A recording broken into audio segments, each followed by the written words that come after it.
Today, bullying allegations hang over Westminster this morning. In a dramatic development last night, the Labour Party announced that Shadow Work and Pension Secretary Debbie Abrahams had stood down from her front bench role while bullying allegations against her were investigated.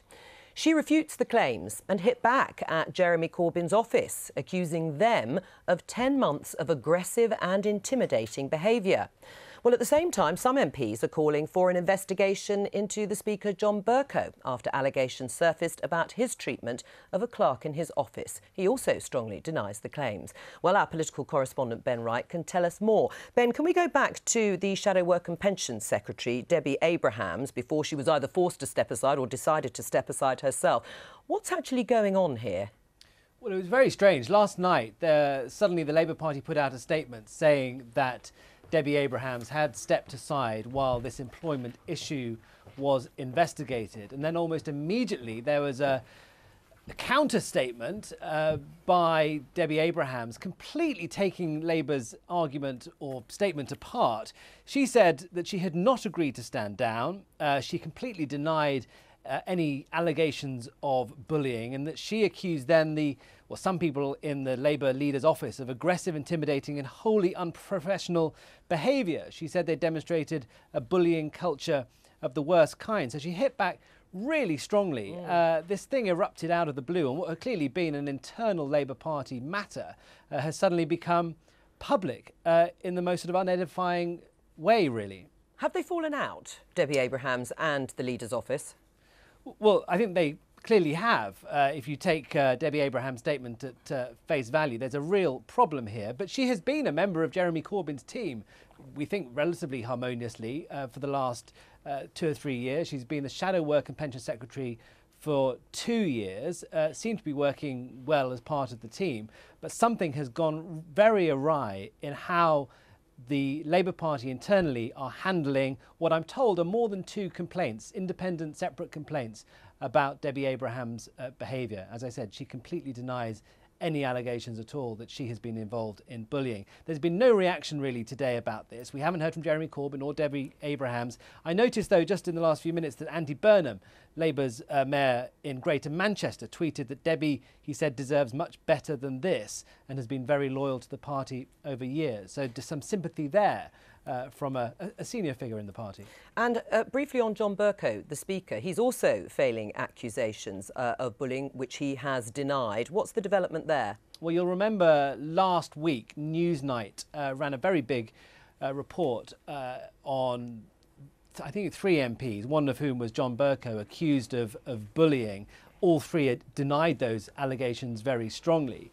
But there is some pressure today on John Bercow. So a Tory MP, Andrew Bridgen, has put down an early day motion, effectively a parliamentary petition, questioning whether John Bercow can continue in his job as Speaker. Mr Bridgen has been a very long-term critic of John Bercow, it must be said. Separately, the co-leader of the Green Party, Caroline Lucas, is hoping to get an urgent question called today because she wants the complaints made by the former clerks to be heard about on the floor of the chamber. She wants this discussed, and she wants clerks to be included in the code of conduct that is being pushed through the Commons now in response to what have been months now of accusations of harassment and bullying on the parliamentary estate.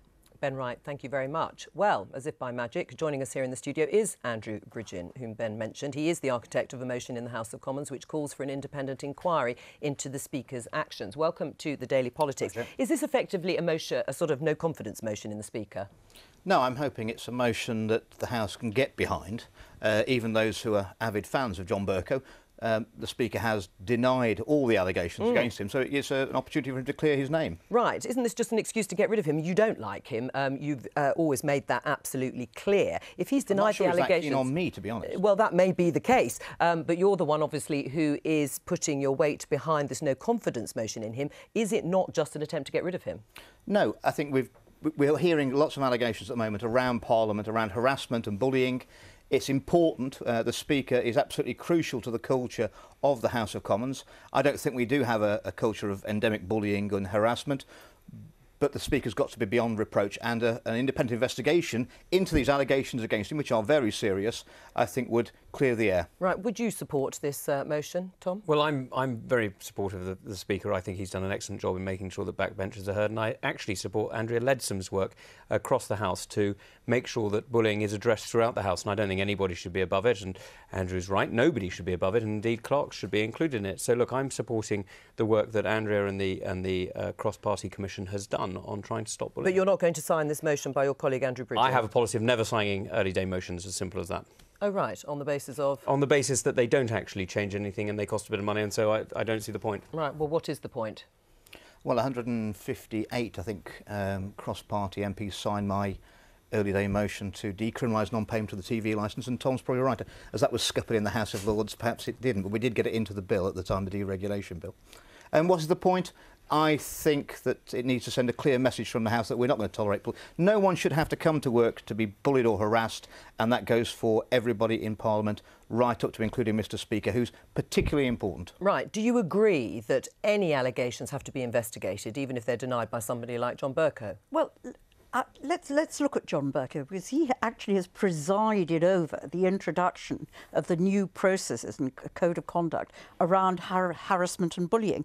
So I have absolutely no doubt that if a complaint were to be made against him, that he would go through the process. A complaint, Andrew, as I understand it, has yet to be made. And you are well known, decent man that you may be, you are well known to be utterly hostile to Mr Speaker.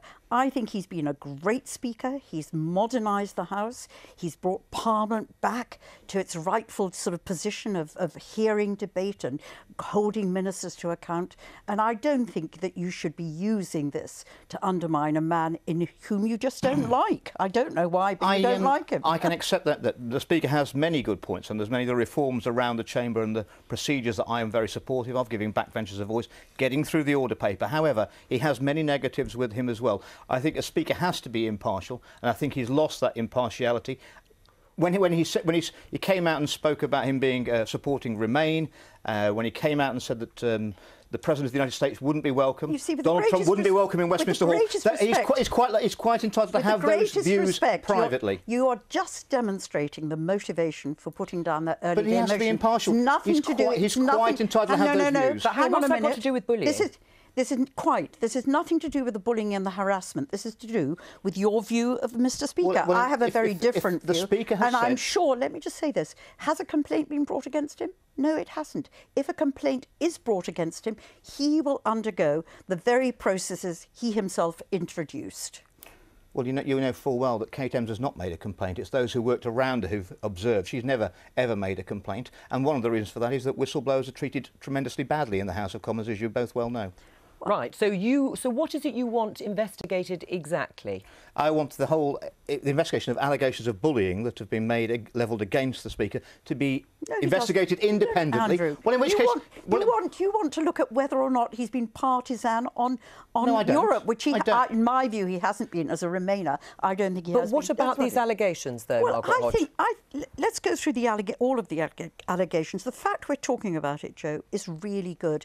You know, 5 years ago, I mean, certainly in but when I was a minister, we managed those situations where there was harassment and bullying. We managed them. The idea that you can now complain and be open about them is a force for good. And there are processes in place, both, I support actually the demand that this should cover clerks of the House as well as people working for MPs. Perfectly sensible idea. And it's a good thing we're talking about these things. What about Debbie Abrahams, Shadow Work and Pension Secretary? There has been this row of the Labour Party saying that she has to step aside while investigations are carried out about bullying allegations against her. Does she deserve to know exactly what's being levelled against her? Again, I don't know the details, Joe, so it's a slightly uncomfortable position. Debbie Abrahams has done a good job in highlighting what's gone wrong, particularly with universal credit. I think she has held the government to account on that. If there are allegations, they should be investigated. It's odd that there are now counter-allegations from her against the leader's office. And I have to say, we were told there was going to be a kinder, gentler politics in the Labour Party. I'm not sure whether we're witnessing that. All the allegations should be properly investigated and all people should be held to account. Just before you go, how many people have signed the early day motion? I only laid it down. It's It's EDM 1046. I only laid it down about half an hour ago. OK, fine. So no one's signed it yet so far? Well, I've signed it. Well, that's good to know. Andrew Bridgen, thank you very much. Now,